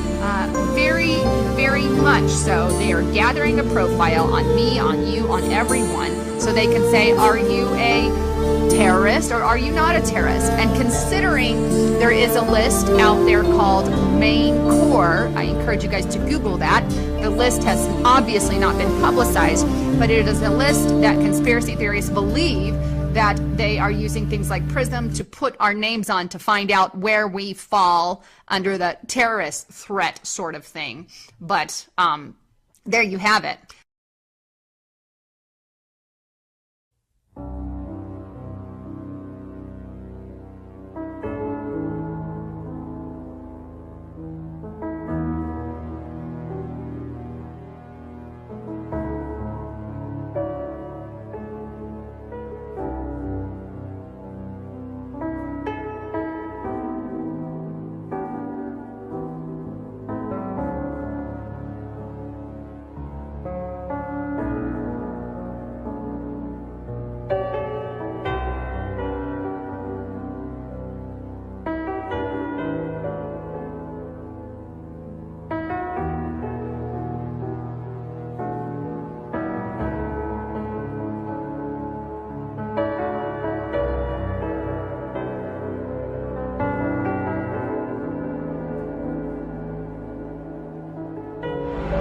my son.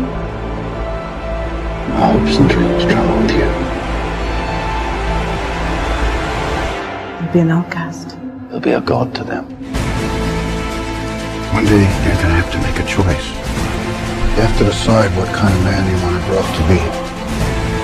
Whoever that man is, good character or bad, he's gonna change the world.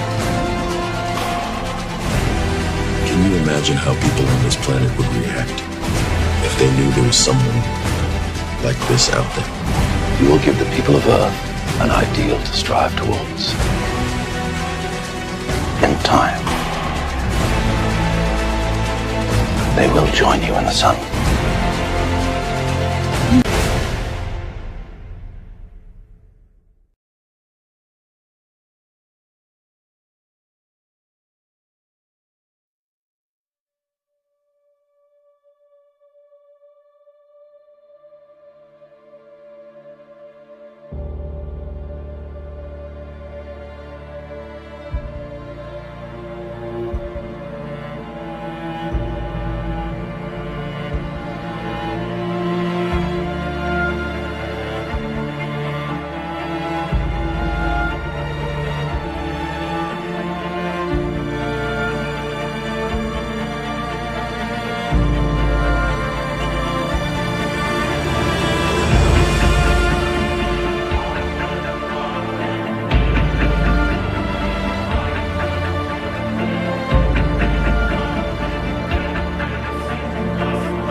images are at a loss to explain what is causing this weather and why it has taken them by surprise. That sudden drop in temperature as half an hour ago, Mexican officials closed the border in the line of so many U.S. Microscopic tag being planted in a person's body to track his every movement. You will rule on that, mark my words. A chip in everybody would be the universal monetary system par excellence, because there'd be no escape from it.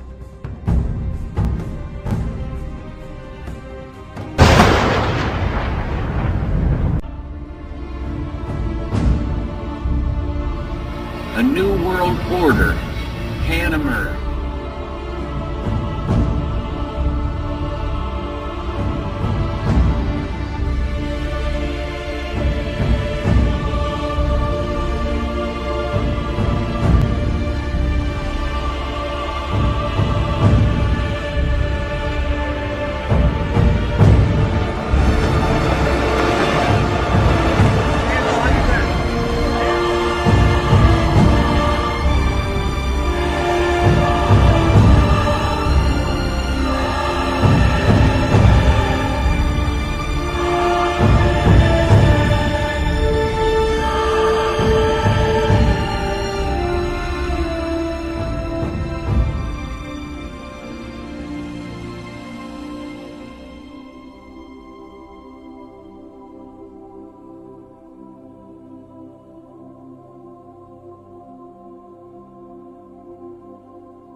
Matundi tehebun le'erekum.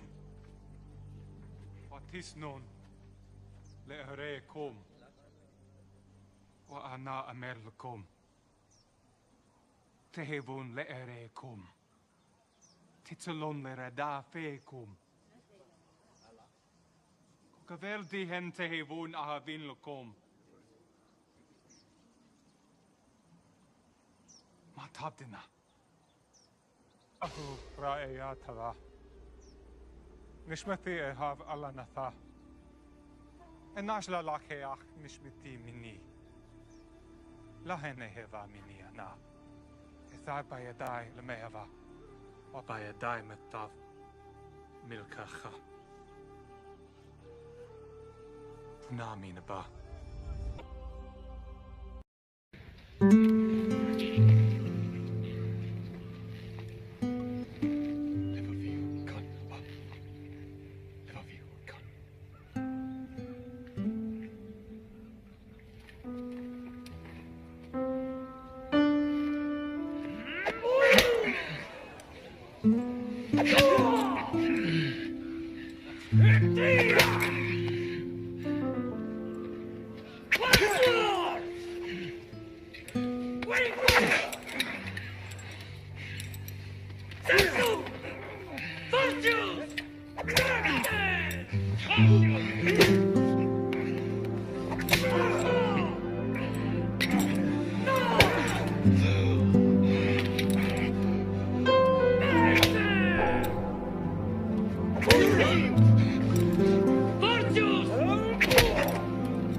Insilla.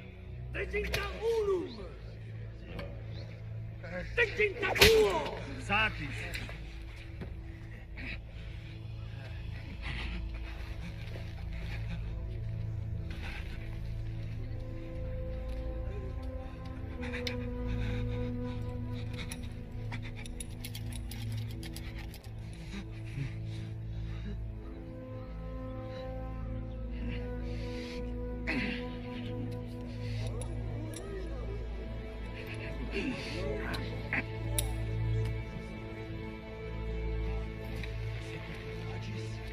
Credere non posso. Resistenza sua è incredibile. Forza nel placet, no?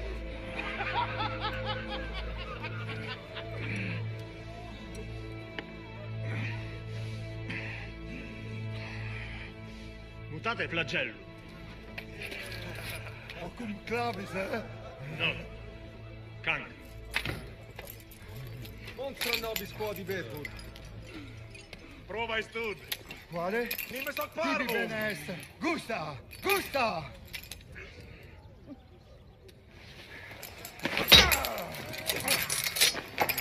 Quid facis? Schifamente la magna! Vedi!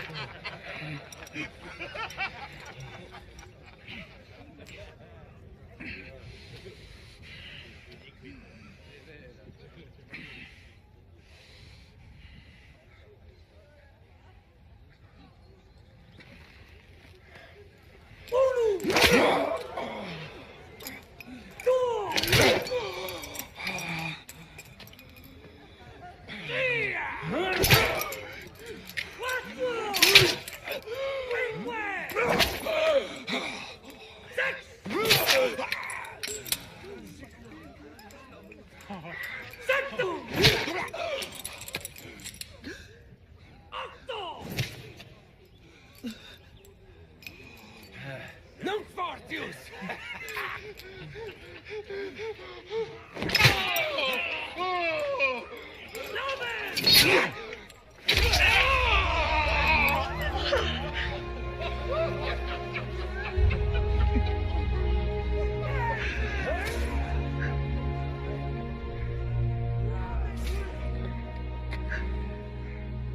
That he بيدنا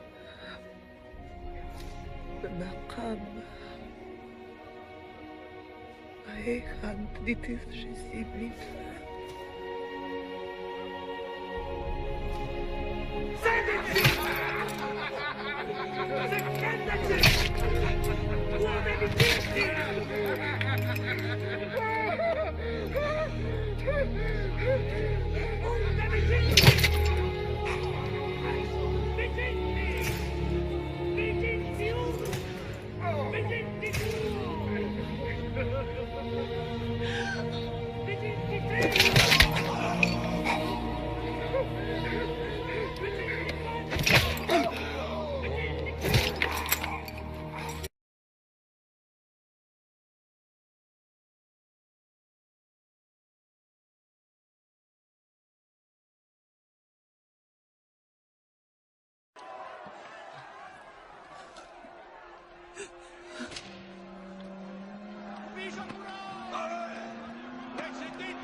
Emmi.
Tun maha amaninpi.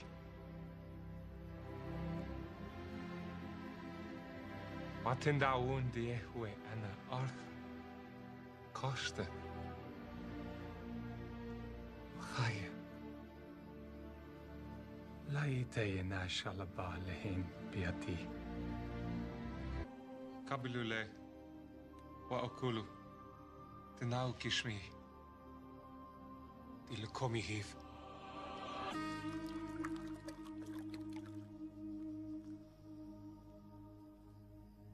Kapilo, steu, tenademi, de breitha chadatha di hivlekom wathrabin di mashlech chatayin. Budu denale de grani.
I love the way Augustine said it, one of the great fathers of the church and of the faith. He just nailed it when he said it like this. Men go abroad to wonder at the height of mountains, the huge waves of the sea, the long course of rivers, the vast compass of the ocean, the circular motion of the stars, but they pass by themselves and they don't even notice. In the womb, miracles happening every moment. Here you are at 5 months in the womb. You remember those days? Those were the good old days. And just miracles happening every second. Let me tell you about one. You are fearfully and wonderfully made. And the God of the heavens is the one who fashioned you together. And he knows your name tonight. And he knows every single thing there is to know about you. And he's made you a promise that for those who trust in him, he will literally hold them in his hand and carry them all the days of their life. This Psalm 33 that talks about a star-breathing God turns an interesting corner. It says, for he spoke and it came to be. He commanded and it stood fast. That's power and awe. But now it gets very personal. From heaven, the Lord looks down and sees all mankind. From his dwelling place, he watches all who live on earth. He who forms the hearts of them all and is intimately acquainted with everything they do. And then he goes even further. And he says, the eyes of the Lord are on those who fear him, on those who hope in his unfailing love. And here comes this promise, to deliver them from death and to keep them alive in famine. And that is the promise tonight, because this building and our world is filled with hurting people, with lives that are spinning out of control, with pain that we didn't ask for or could never imagine. And God is making a promise to us tonight. He's saying, I am a universe maker and I am a heart former, but I'm also big enough to be intimately acquainted with all the circumstances of every one of your lives. And I promise you, no matter what comes in this lifetime, no matter how difficult the road or how dark the night, I will hold on to you, and I will literally hold you together and carry you through any and every circumstance that ever comes your way, any moment on this planet. It's the promise of God. And you say, well, man, that sounds good, but how do I know that's true of my life right now, Louis? I mean, that's really what we want to know tonight. And I'll tell you how you can know tonight that God will always hold you together no matter what. It's by looking a little deeper into the human body, and it's a little protein molecule called laminin.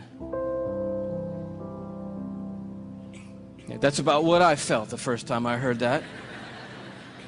Here is a scientific diagram of the laminin cell adhesion molecule that's holding your body together right now, okay? This is what I found right here.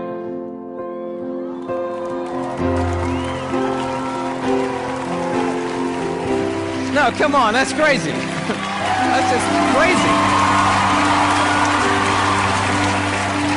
I just can't believe it. I'm like, how crazy is that? That the stuff that holds our bodies together, that's holding the lining of your organs together, holding your skin on, is in the perfect shape of the cross of our Lord Jesus Christ. And immediately I'm thinking about the words of Paul in Colossians 1. You know this beautiful passage where Paul's talking about the supremacy of Christ and the sufficiency of Christ. He says, for by him, talking about Jesus Christ, all things have been created, things in heaven and things on earth. All things were created by Jesus and for Jesus.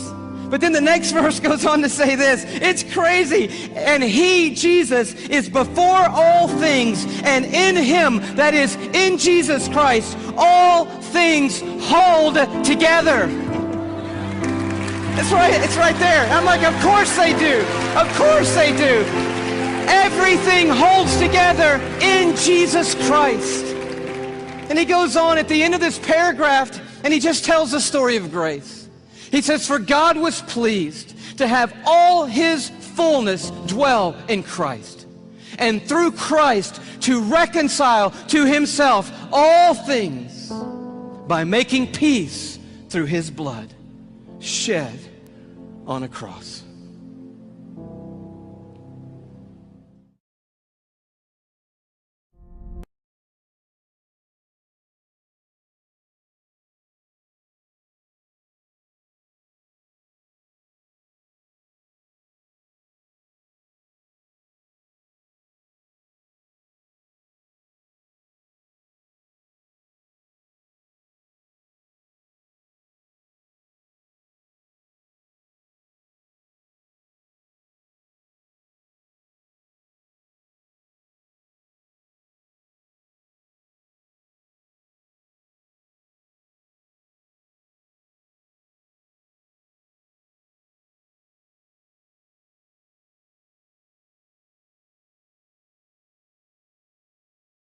Don't start nothing, it won't be nothing. You wanna start something, it's gonna be something. You wanna start something, it's gonna be something. Yo, don't start nothing, it won't be nothing. Don't start nothing, it won't be nothing. You wanna start something, it's gonna be something. You wanna start something, it's gonna be something. Yo, yo.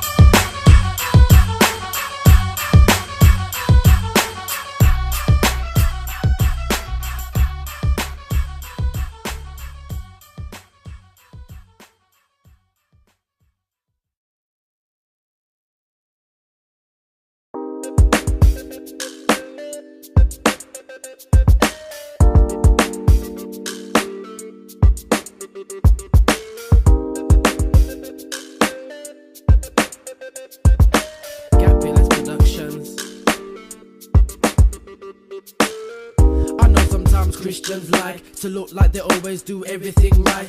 But I'm about to shine that light, cause none of us are perfect, no, not quite. We're no angels, we all make mistakes. If anyone says that they don't, they're a fake.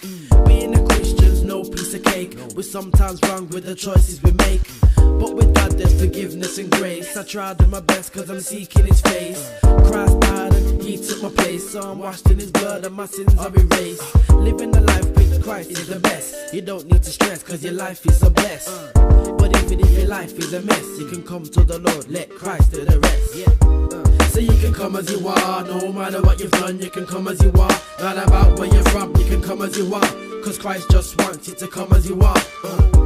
So you can come as you are, no matter what you've done, you can come as you are. Not about where you're from, you can come as you are, cause Christ just wants you to come as you are. Yeah, so you can come as you are. God ain't watching your past, he's just watching your heart. I like exchange a must, who'll take your past and give you a brand new start.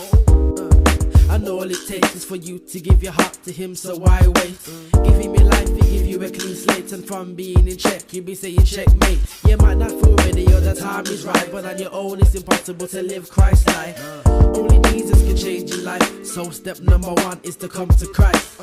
He can throw your old ways in the trash, cause you're a new person if anyone asks. If anyone tries to hit you with your past, let them know that your life's been changed like cash. So you can come as you are, no matter what you've done, you can come as you are. Not about where you're from, you can come as you are, cause Christ just wants you to come as you are. So you can come as you are, no matter what you've done, you can come as you are. Not about where you're from, you can come as you are, cause Christ just wants you to come as you are. I know for some of us it might feel hard. Some of us have been in church and been scarred, so we're putting up guards, cause we've been hurt by the people or person in charge. Some of us have been treated like dirt, and we never expect that kind of thing from the church.